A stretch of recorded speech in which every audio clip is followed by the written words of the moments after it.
list Edinburgh, get him. The queue that is there. Anyways. He should go and ask Dr. Baumia's people who want to be his vice president. The queue.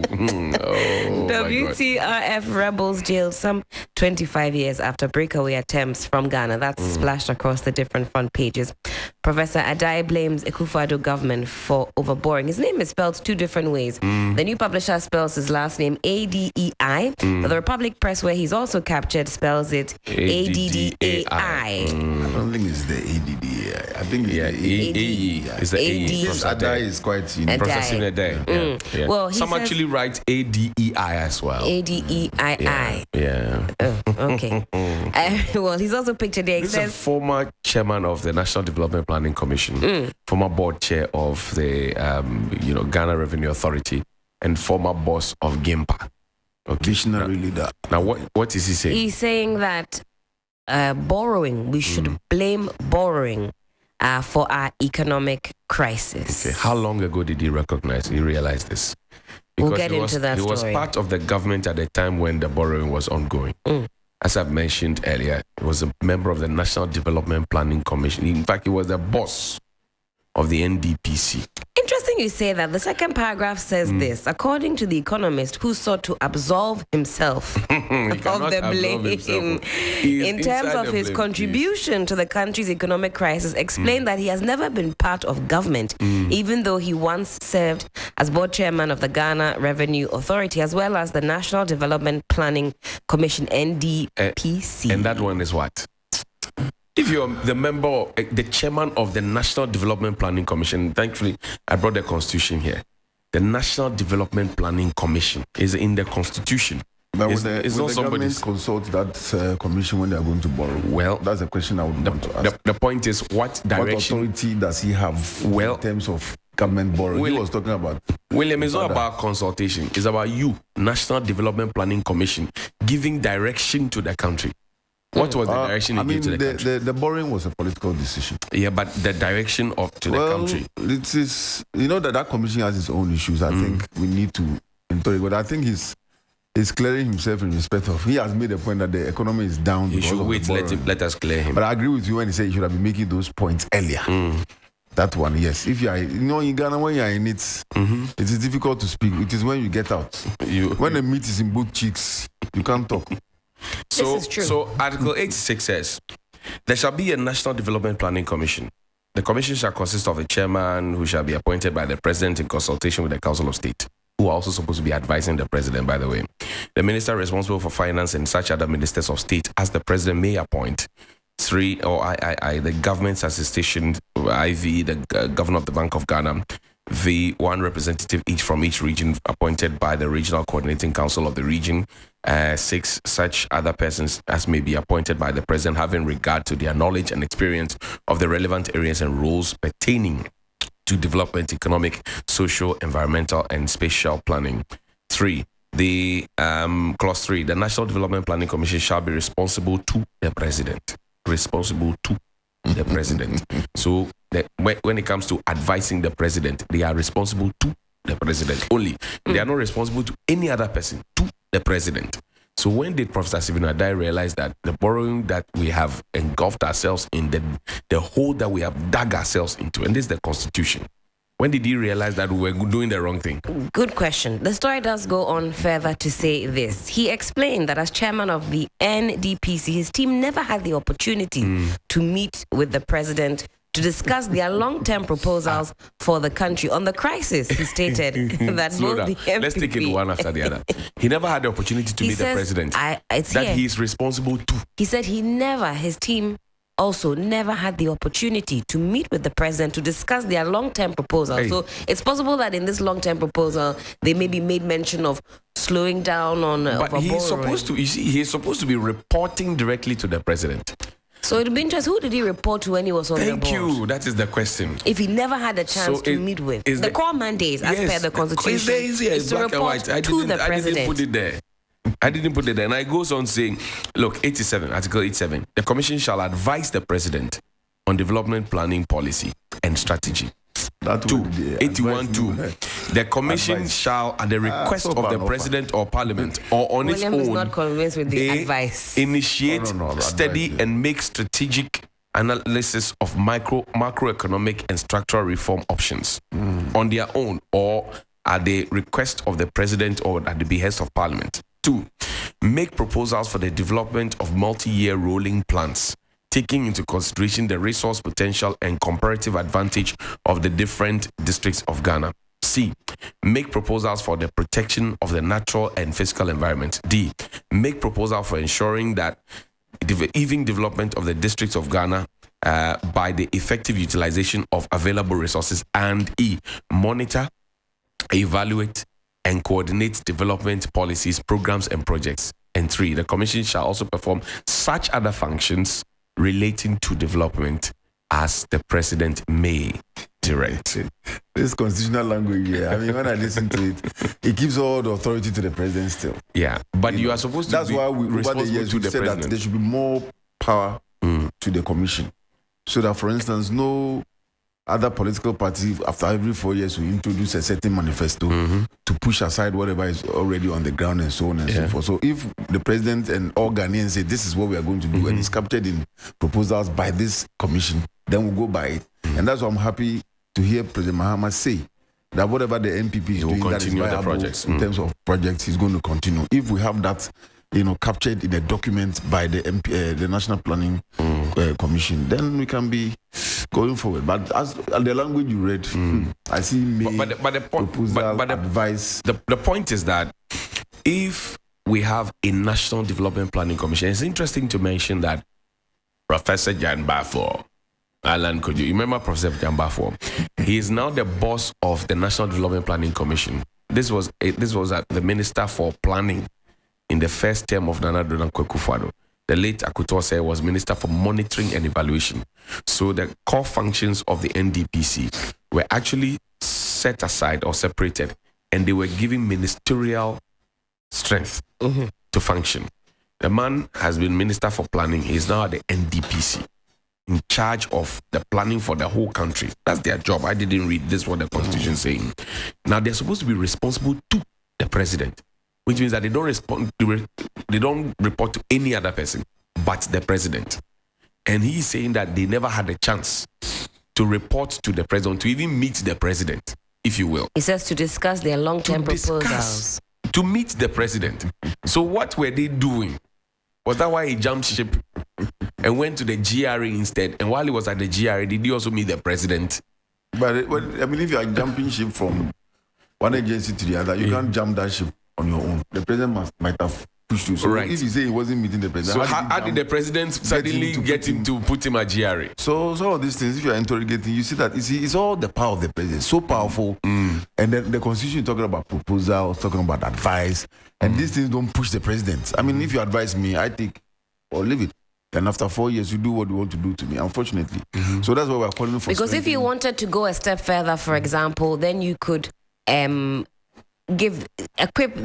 this commission with some powers that even the president is obligated to, let's say, even take 50% of the advice or obligated to implement 20% of the strategy or something. But this one, it's quite loose, and to the point that they didn't even get to meet and discuss that is what he is saying. But William is asking a very fundamental question, that the president is the one supposed to be appointing you as NDPC chair.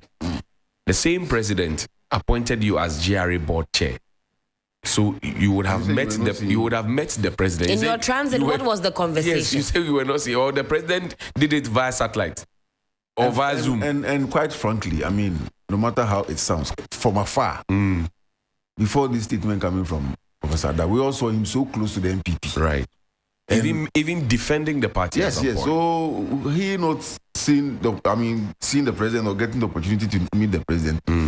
It's not a very strong point to make at this time, especially when the state, has gone so bad in terms of the economy. And we know you as a very top gun when it comes to the economy. Right. You should have been doing more. What you did at GIMPA, that I'm proud to be a former student of. You should have brought it to bear on the party. He's now giving us the indication that, the thing is going bad. Me, I was not part of.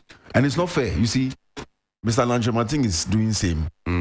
A Greek minister is doing same. This man is doing same. So who is the next to do same? President Akufo-Addo, I mean, he's the leader. He must take the blame. But you don't have the moral right to come and stand outside the party that you were not part of, and be saying stuff like that. What happened? It wasn't me. What happened? Because to people are even asking, Mr. Alan Tremanting, you have this great transformational plan, GTP. Whilst you were serving in your capacity, could you have, lent some of these ideas to the party, or is that because it's your personal? Well, he said it was not listened to, and that he wishes that things could have been done differently. Okay, he said that, and that is why Nana Akufo-Addo would take the flag every morning, every afternoon, every evening, because we run an executive presidency where it is not a parliamentary system.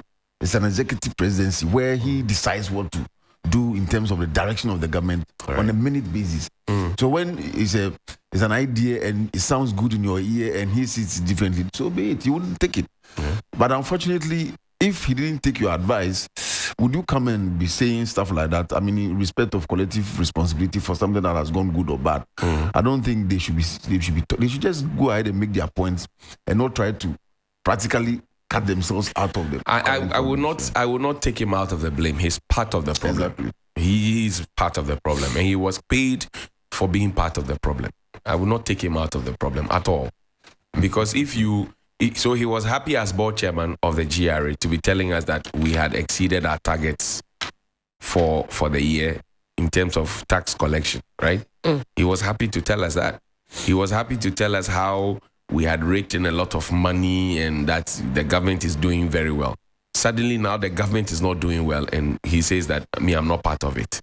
So who is part? He's tasking Ghanaians to strictly hold government officials accountable to prevent a similar situation in future. He says we have to learn and not repeat our mistakes by going on a borrowing spree. We should all become watchdogs.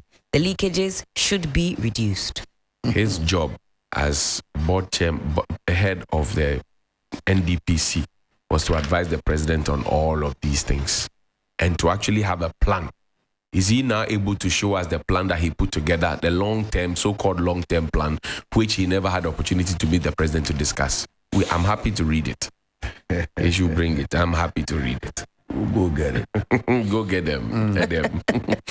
Nanado to launch 2023 Green Day in April. Deputy Minister for Lands and Natural Resources responsible for lands and forestry, Benito Usubio, has disclosed that President Akufo-Addo will in the next month launch the 2023 edition of the government's aggressive reforestation program, Green Ghana Day, to help restore the country's degraded landscape. He made this disclosure when he made a statement on the floor of Parliament on Tuesday, March 21, 2023, to mark the International Day of Forest 2023 on the theme Forests and Health. Owusubio explained that this year the Green Ghana Day has been scheduled for June 9, 2023, with a target of 10 million seedlings to be planted across the country, 6 million on reserves and 4 million off reserve. That's what he mentioned there. You know that this Green Ghana thing, I had a conversation with a young man known as Nana Osei Dakwa of the Green Republic. In fact, I planted trees with him in 2018. And July of 2018, I think July or June, I don't remember, because he had proposed a National Tree Planting Day, right? And then he had said that from president all the way down to the last person will be given a seedling to plant. That initiative was taken from him after he had gone to meet the powers that be. And the next thing he knew was that they were rolling out the tree planting day or the Green Day. But that's beside the point. He told me. I mean, he told me here, right here. Yes. I know him very well. They took the thing from him. I mean, I have tapes with me and him on TV3 New Day in 2016, 2017. And we planted trees in 2018. Suddenly, the thing is being rolled out and is nowhere near the equation. But that's not even the point. The point is that in the first year of the Green whatever day, we spent 12 million Ghana cedis to plant trees. We said we're planting 5 to 7 million trees. The next one, we said we're planting 20 million trees with about 7 million or so. All right? Now, we are going to spend money again to plant 10 million trees. The budget is not here, but we'll wait for it. Between the first and the second year, can we at least be shown where the trees are? Because my argument has always been that distribution of seedlings is not equal to the number of trees planted. You can distribute 1,000 or 1 million seedlings, and we may not necessarily have planted 1 million trees. So when the government distributes seedlings and comes to tell us that we have planted 20 million trees, I disagree, because you have distributed 20 million seedlings. Who was counting? I don't know. At what cost? We are not told. But we can't equate the what do you call it? The distribution of seedlings to planting of trees. That equation is wrong, because the seedlings that were distributed last year, we actually saw some sitting in the Ashanti region and the rest that were abandoned. The same seedlings that were used as statistics, and say, we have planted 20 million trees. We saw them abandoned. So what exactly? We need to have a proper audit for this. If not, because we are all concerned about the environment, we are all concerned about galamsey, we are all concerned about water. Today is World Water Day. Yesterday was, World Tree Day or whatever it is. We will all be concerned about it, that, planting trees there is good. It improves our oxygen level. Then we will all be following it and not actually be getting value for money. We will just be sinking money into a project that is not viable. And at a time when we don't have the funds to be wasting at all, we need to be asking the questions, especially to the effect that very recently we were told the air quality in the city was so bad, and that if we had more trees, according to the environmentalists, it would be able to trap some of the debris and the dead. And if we're spending money, not seeing the effect of all these millions of trees that are purported to have been planted, the air is still bad, we're still losing money. This poly-crisis, when you ask the question, you are told that, trees don't grow overnight. It takes time. I agree. But I'm saying that we planted trees all over the country, right? That was what we were told. 2 years. So 20 million plus 5 million or 7 million, that's 27 million. Let's say even say 20 million trees. That's what the government says they have planted. Between here at Adisanwe, TV3, through Prudential Bank, through GBC, through Nkrumah Circle, all the way to Kanishi, is the government or the ministry able to tell me which of the trees on the road they planted? At least one, just one. And so this is where I always encourage journalists, and for us to specialize, so that if we have journalists who operate in the environmental space, they would be answering some of these questions that Johnnie is putting out, so that you don't just follow them to take the photos and then the speeches and do the story. But between the first planting season or session and then the upcoming one, what has happened? Do we go around the country, take videos of how the trees are faring, how they were even protected, were they exposed to animals, were they exposed to destruction and stuff like that? Then we do a story to guide, but that's also part of our job. So I encourage all of us to not just follow them when they are talking. So other than that, then we reduce the governance of the country to speeches rather than actions. And it is our responsibility, to do that. Because other than that, who will check these things that we're asking on air this morning? Well, that's one leg of it. I honestly don't think that we should be allowing people in officialdom to be walking scot-free. The government is happy to tell you about Green Day. He mentioned it in Parliament. The government is happy to tell you how much they have spent to buy seedlings. The government is happy to tell you how many trees have been planted. But the government is not willing to show you where the trees have been planted, or the government is not willing to give you a full audit to say that, well, we set out to plant X number of trees, and so far this is how we have done. The government should be able to be accountable to us. You get what I mean? Yeah. We spend money too. So the government, we don't need to, in basic management, the minister or the deputy minister who was in Parliament yesterday should have been happy to tell us that, well, we are going to have another tree planting day. We will launch it on April 9. But before then, this is the account of what we did last year. Rather than announce. So, Johnnie, what I'm saying... yesterday on the floor of Parliament, MP for Nsawam Medroidri, Anodom Pre, he said that the trees at the site of the National Cathedral were all successfully, moved and then replanted at the parks and gardens. I say, hey, honorable. Honorable, we have to go and check. Honorable boss, tree will grow 20 years. How you they transplant them? Oh, that one, I'm not an agriculturist. You don't need to be an agriculturist to know that. You see, so you are not convinced, Johnnie, that these trees were uprooted and transported and transplanted? Boss, you see, tree will grow past 20 years. Where did they transplant them, go plant for another place? See, as we are on the neck of the politicians, the job I know is what I'm talking about. I'm saying that even with the announcement, I'm not disagreeing with you. Oh, of course. I'm just saying that you grew up in a home where there were trees. Of course. You see tree where chop 20 years where they transplant. But Johnnie, if he does present the evidence that said trees were uprooted, you will just have to eat a slice of humble pie. I will eat it, but until that time, tree where chop 20 years. Come and give you have to go and check. He said, and you know where he said the trees have been transplanted to? Parks and Gardens. Here, have you been next to NDPC. That place, the way the place is. Right. Parks and Gardens. He said they transplanted the trees from the National Cathedral site. Down the Christ the King Road. I mean, you get there and it's not nice. The switchback road. It's not nice. Yeah. Just get there. And the soil looks tasty. Look, Dubai has created a garden that people fly from around the world to come and see. And look at our Parks and Gardens. There. So these are the issues. The cathedral tree will beautify I think we should also put our boots on the ground and be doing a lot of these checks as journalists. I mean, quite frankly, because I will be excited as a journalist for a minister of, say, if I'm in the arts and tourism space, for the minister of tourism to wake up in the morning and he's thinking about what I'll write because he knows that I've gone to check something, and that's where we have to get to. Anyway. We just have to encourage ourselves because as for the statement there, that's what we've been running with. Transplanted the trees because the trees around the place where the cathedral is being built. If I know the area very well, this is around the College of Physicians and Surgeons. You've seen those huge neem trees there, yes. which were planted around where the judges used to live, the Court of Appeal judges. He said the trees were transplanted to Parks and Gardens. Let's talk a little bit about the cedi before we wrap up. We're told that the cedi may record mixed performance to the dollar this week.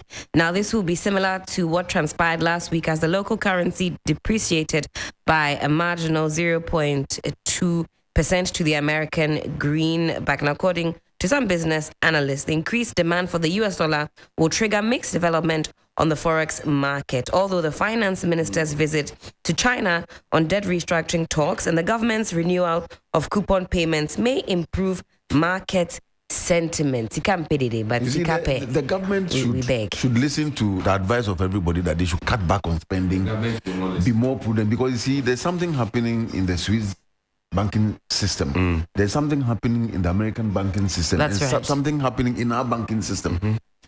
So if all these things blew up and we don't have any cushion, I wonder where we will stand. And we really don't have any cushioning. It looks like the government wants an IMF deal, but the government wants it on its own terms. If you look at the scheduled meetings for the IMF to meet the board, we're not part of the meetings for March. For March, we are not featured. And we keep telling ourselves that, we will get an agreement by the close of March. March, March Agbina. Today is 22nd. Today is 22nd. So by the close of the week, we are around the 25th, 26th. Then we get into next week, Friday is 31st. And even if you get that 3 billion, with all that I've said, looking at the financial market, the banking system around the world, and we don't hold that money well. In the next 2 years, Ghana is going to look. In the next 2 years, you say? I mean, of course. In the next, because the point is that if you collect the money and you keep borrowing, you keep misapplying them, you keep misusing them, you are back to square one. There's nothing going to happen, and the government needs to listen to the people. I mean, we've got into diplomatic proportions where they are telling you cut down on your spending. They're not listening. You get opportunity. Professor Stephen, there are people who have served in the government who are telling you, look, cut down the expenditure. And Bloomberg were very explicit. They said for emerging markets who love to borrow in dollars, when the tide turns, you could find yourself in very tricky hot waters. And then we all know when it comes to banking and saving, and we know how the Swiss banks speak to us. And if those banks are even facing challenges, and you are here with this your raw cocoa economy, raw gold economy, and that's a fact. We'll do good for oil. But I mean, that's pure butter. There's nothing innovative about it. But how long? The vice president said we're going to do something It's never been done. He says you will not find it in the textbook. We've been doing butter since 19 He said you will not find it in the textbook. Even before Jesus was born. 19 Kojo. Growing butter is not, is it textbook I mean, The cylinder recirculation model is a new initiative from the National Petroleum Authority. Get your empty cylinder and take it to our various exchange points to get an already filled cylinder. You could now purchase your LPG from a certified location or vendor. Be rest assured that all cylinders are intact. So once you take your empty cylinder to our exchange point to get a filled one, you will not experience any troubles. There are various sizes of cylinders, big or small. And this will help individuals benefit from this initiative without any financial restraint.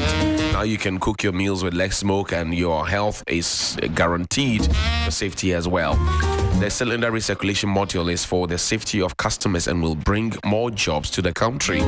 This advertisement is brought to you by the National Petroleum Authority and the Ministry of Energy. Johnny's Bite is up next. 6:50 King.